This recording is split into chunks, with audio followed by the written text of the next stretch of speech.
রক্তদান শিবির হারাম আপনি বলেছেন। দেখুন, রক্তদান শিবির হারাম আমি বলেছি, তার পদ্ধতি বলেছি আমি। কেমন করে রক্ত বিক্রি করা জায়েজ আছে? মানুষে জায়েজ নাই, কি হারাম। শরীরের কোন অংশই বিক্রি করা হারাম।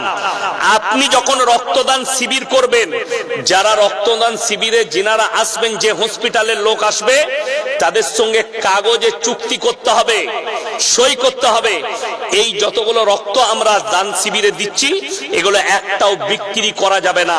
এগুলো সব অনুদান করতে হবে, দান করতে হবে, তবে সেই রক্তদান শিবির জায়েজ আছে।